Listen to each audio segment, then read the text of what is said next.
You're listening to the Live Out Loud podcast with River Wynn and Michele Flamer.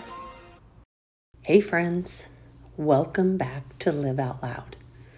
It's Michele here. I am solo casting today. River's taking some well-deserved time this week for her birthday, and I'm so glad she's doing something just for her. Today's episode is going to be a little different. It's going to be maybe a little more tender, maybe more raw, but it's real because today I want to talk about grief.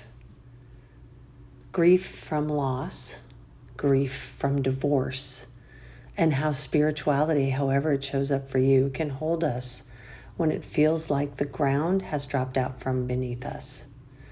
This conversation came to me in the quiet aftermath of losing my beloved Auntie Jan this past Saturday.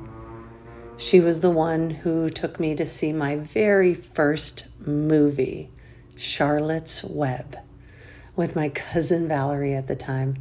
That memory has wrapped itself around my heart this week, and it reminded me that grief can look so different for all of us. In thinking about Auntie Jan, she was sort of our family Martha Stewart before Martha Stewart was Martha Stewart. I mean, if you could see our Passover Seders, if you could see how her home filled up with the family for birthdays, high holidays, you name it. We spent so much time at the top of Comar Drive up in Reseda. My family, I was very, very lucky and fortunate to grow up with the family that I did. And my cousins felt more like siblings growing up.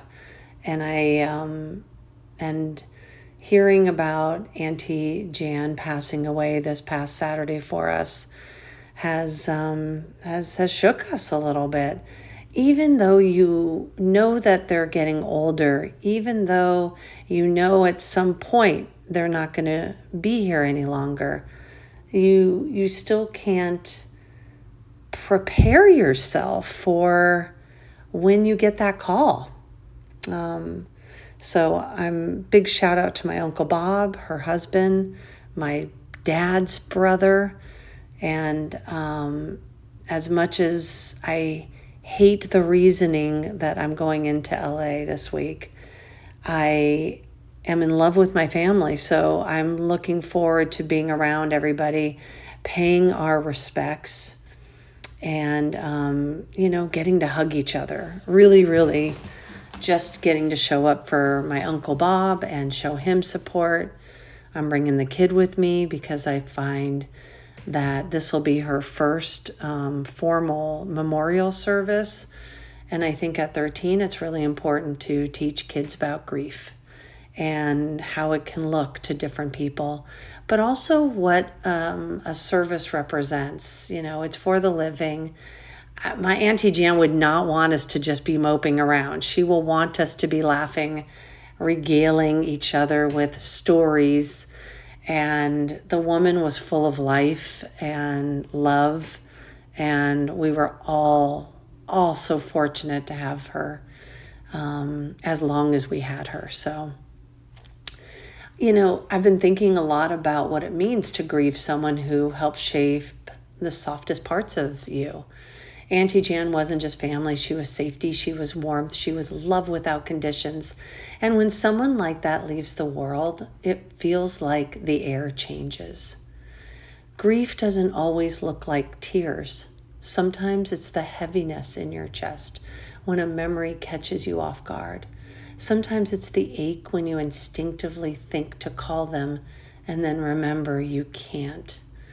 What surprised me the most this week is how present she still feels, how certain memories play like little movies in my mind, her voice, her laughter, her tenderness. That first time she took me to the theater for Charlotte's Web, how full of wonder I felt. I mean, I was only 4 years old, and I sat on her lap through the entire movie. I think that's the part we don't talk about enough. Grief isn't just sadness, it's the recognition of how deeply we loved. And maybe that's why it hurts so much. But here's the thing. I don't believe death ends the relationship. It just changes it. Just like my dad, I'm sure I will still talk to her. I'll still feel her in quiet moments. In a phrase someone says, in the way I soften my tone with someone who's hurting, grief has reminded me that love doesn't die. It actually just transforms. Now, there is another kind of grief I've walked through, and that's the grief of divorce. We don't always give ourselves permission to honor how deeply painful that is. It doesn't come with a funeral or cards or casseroles, but it's a loss all the same. You grieve the version of yourself you were with that person, the shared dreams, the routines, the sense of home, even if it was a complicated one. And if I'm being honest, it shook me to my core at times. But there were days I didn't recognize myself. There was so much shame, so many questions. Was it my fault? Could I have done more? There's just so many things that we tell ourselves, the stories, the beliefs around divorce. But grief, even in divorce, is an invitation to rediscover who you are without the story you once clung to. It's taught me that letting go doesn't mean failure. It means that you're choosing yourself. Sometimes for the very first time, and that's really sacred.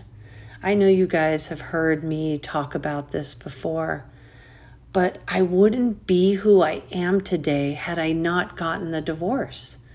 I couldn't do the same type of healing that I needed to do, the growth trajectory, my journey.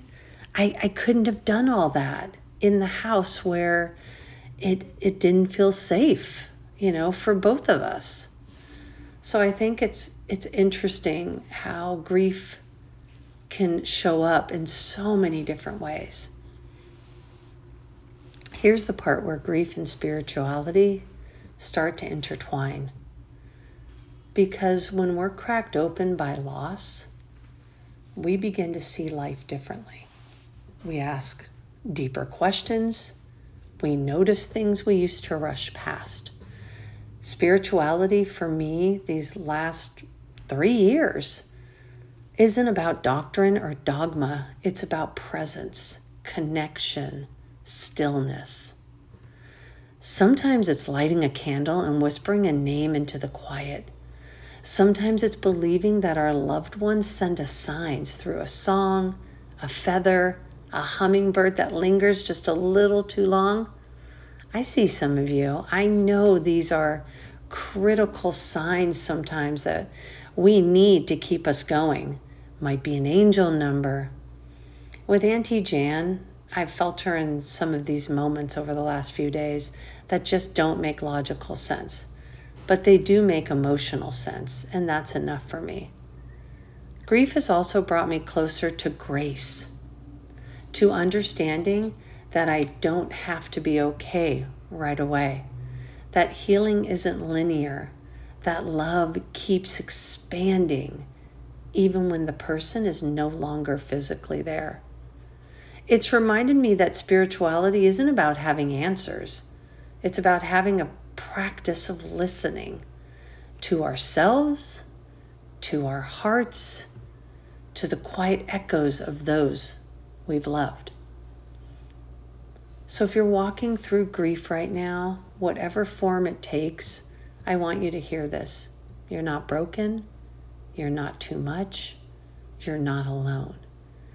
Whether you're grieving someone who passed, or relationships that ended, or even a dream that didn't unfold the way you hoped, your grief is valid. Let it move through you. Let it teach you. Let it soften you, not harden you. And when you're ready, come back to yourself with tenderness, with grace, with love, because your story isn't over. I really appreciate you spending some time with me today. I know this episode was maybe a little heavier, but I also know that some of the deepest healing begins in the honest, quiet spaces where we just allow ourselves to feel. This week, we'll lay her to rest. And I'll be surrounded by family that I genuinely love and admire and respect. And we will hold each other through that grief, because memorial services like that are for the living. It's to remind us that the circle of life. And if this resonated with you, I'd love for you to share it with someone who might need it. Or message me. Let's talk. Let's not carry this alone. Until next time, this is Live Out Loud. Keep living big. Keep showing up. Keep feeling it all. I'll see you soon. If you enjoyed this episode today, be sure to subscribe and share, because what do we say, baby? Sharing is caring.